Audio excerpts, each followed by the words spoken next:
باب نمبر 21، باب التعاون علی البر والتقوی۔ تعاون کہتے ہیں جی ایک دوسرے کی مدد کرنا، ایک دوسرے کے کام آنا۔ تو علی البر کہتے ہیں جی نیکی، تقوی پرہیزگاری۔ تو باب کا پورا ترجمہ اور معنی کہ تعاون ایک دوسرے کی مدد کرنا، ایک دوسرے کے کام آنا، علی البر والتقوی نیکی اور پرہیزگاری کے کاموں میں۔ اور یہ والا تعاون اور یہ مدد یہ اسلام میں بالکل جائز ہے، یہ شرک نہیں ہے۔ لوگ اپنے مرے ہوئے بزرگوں کو پکارنے میں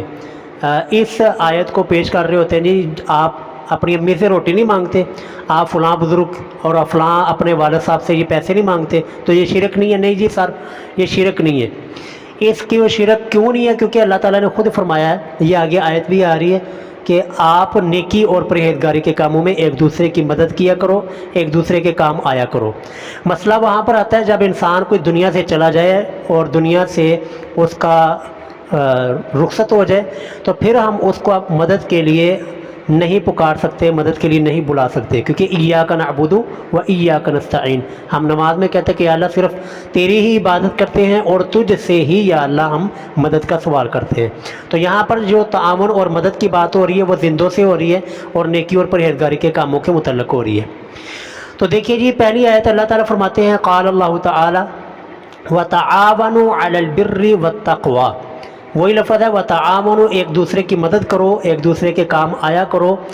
علی البر نیکی کے کاموں میں، والتقوی اور پرہیزگاری کے کاموں میں، ٹھیک ہے۔ اور یہ مدد شرک نہیں ہے، اس مدد کا اللہ تعالیٰ نے خود ہمیں حکم دیا ہے۔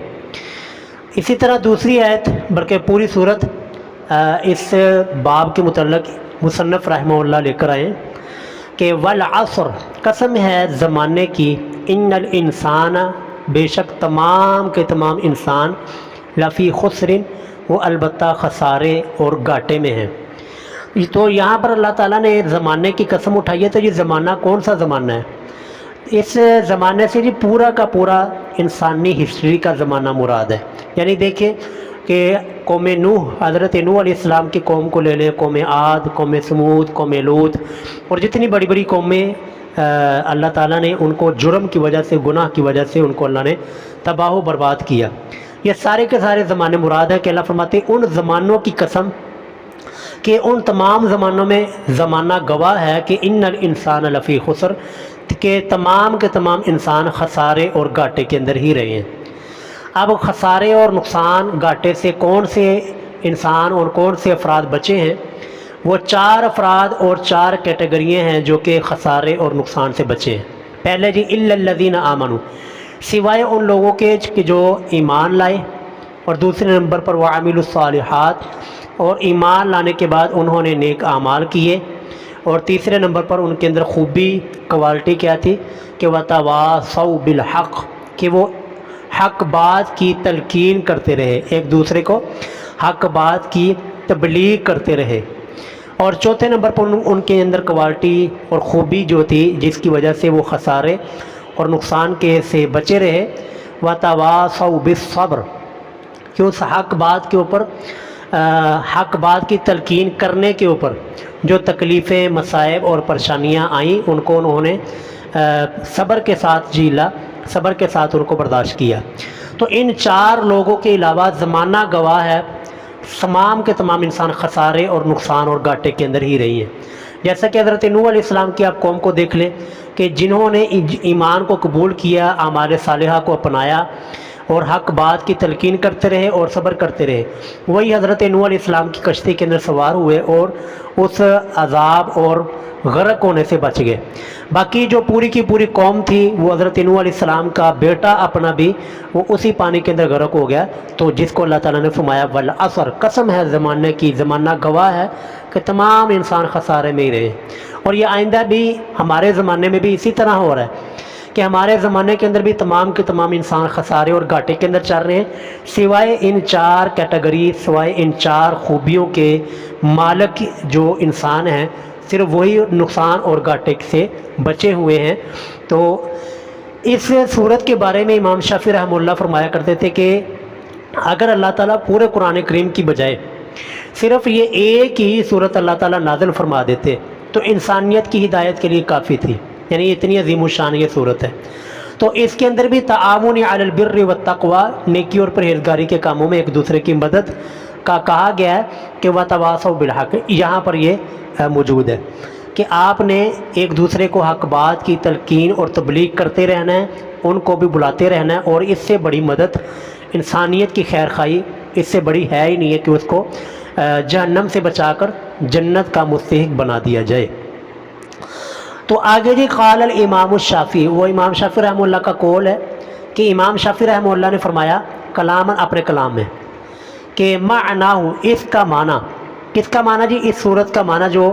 ہے نا وہ ان الناس، کہ بے شک لوگ، او اکثرہم، یا ان لوگوں کی اکثریت،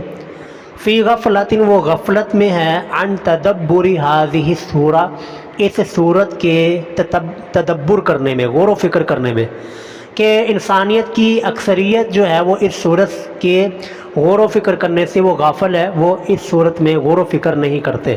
اور اس سے آگے امام شافعی رحمہ اللہ کا قول ملتا ہے کہ اگر اللہ تعالیٰ پورے قرآن کی بجائے صرف اس صورت کو اللہ تعالیٰ نازل فرما دیتے تو یہ انسانیت کی ہدایت کے لیے بس یہی کافی تھی۔ تو یہ بہت عظیم الشان صورت ہے۔ آگے جی احادیث شروع ہوتی ہیں۔ پہلی حدیث ان ابی عبد الرحمن زید بن خالد الجہنی رضی اللہ عنہ۔ ابو عبد الرحمن یہ کنیت ہے، زید بن خالد یہ ان صحابی کا نام ہے، جہنی یہ قبیلہ جہن، ان کی طرف یہ ان کی نسبت ہے۔ قال، وہ فرماتے ہیں جی قال رسول اللہ صلی اللہ علیہ وسلم نے ارشاد فرمایا من جہازہ، کہ جس شخص نے بھی سامان تیار کیا، جہازہ سامان تیار کیا، غازین کسی غازی کے لیے، کسی مجاہد کے لیے، فی سبیل اللہ اللہ کے راستے میں، فقد غزا تو اس نے بھی جہاد میں حصہ لیا۔ ٹھیک ہے، بہت ہی آسان اس کی تشریح ہے کہ ایک مجاہد ہے اور وہ جہاد کے لیے جا رہا ہے، اس کے پاس ساز و سامان نہیں ہے، تو دوسرا بندہ آتا ہے کہ وہ اس کے لیے ساز و سامان کا بندوبست کرتا ہے، تیاری کر دیتا ہے، اس کے لیے جو بھی اس کی ضرورتیں ہیں ان ضرورتوں کو پورا کر دیتا ہے۔ تو محبوب صلی اللہ علیہ وسلم نے فرمایا کہ یہ وہ شخص جو کہ سامان تیار کرنے والا ہے اس نے بھی جہاد کے اندر حصہ لیا، وہ بھی جہاد کے اندر شریک ہوگا۔ اسی طرح دوسرے نمبر پر وہ من خالف غازین، جو کہ جانشین بنا، خلفہ جانشین بنا، غازین مجاہد کیے، فی اہلہ اس کے گھر والوں میں، فقد غزا تو وہ بھی اس نے بھی غزوہ کیا، اس نے بھی جہاد کے اندر شرکت کی، یعنی اس کو بھی جہاد کا ثواب ملے گا۔ کہ ایک مجاہد ہے وہ جہاد کے لیے گیا ہوا ہے تو ظاہر بات ہے اس کے گھر میں بیوی بچے ہیں، خرچہ ہے، کھانے پینے کا ضرورتیں ہیں، تو ایک بندہ وہ کھانے پینے کی ضرورتیں پوری کرتا ہے مجاہد کے گھر والوں کے لیے، تو محبوب علیہ الصلوۃ والسلام نے اس کو بھی اس اجر کے اندر شریک کیا ہے کہ وہ بھی جہاد کرنے والوں میں شریک ہوگا، اس کو بھی اتنا ہی اجر ملے گا۔ تو یہ ہے جی تعاون علی البر والتقوی، کہ نیکی اور پرہیزگاری کے کاموں میں ایک دوسرے کی مدد کرنا ہے۔ کہ ایک بندہ اپنے گھر سے نکلا ہوا جہاد کے لیے تو دوسرا شخص اس کے گھر والوں کی ضرورتیں پوری کر رہا ہے، کھانے پینے کا بندوبست کر رہا ہے، ان کی مدد کر رہا ہے کھانے پینے کے اندر، تو دونوں ہی اس اجر کے اندر شریک ہوتے ہیں۔ یہ ہے تعاون علی البر والتقوی، اور یہ تعاون اور یہ مدد کوئی شرک نہیں ہے، ٹھیک ہے، کیونکہ یہ اسباب کے درجے میں ہے۔ اگلی حدیث جی وعن ابی سعید الخدری، ابو سعید خدری رضی اللہ تعالی عنہ سے مروی ہے کہ ان رسول اللہ، بے شک رسول اللہ صلی اللہ علیہ وسلم نے بعثن ایک لشکر کو بھیجا، بھیجا بعثن ایک لشکر، الی بنی لحیان من حذیل،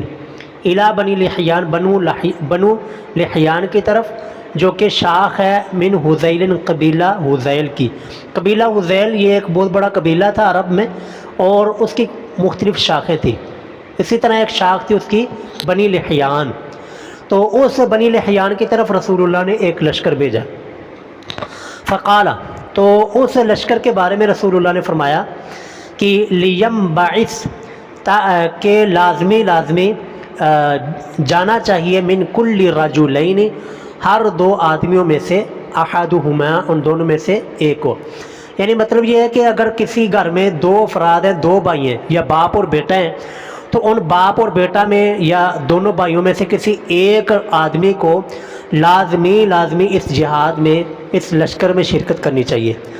تو ہوگا کیا جی والاجر بینہما، اور اجر دونوں کے درمیان تقسیم ہوگا، اجر دونوں کو ملے گا۔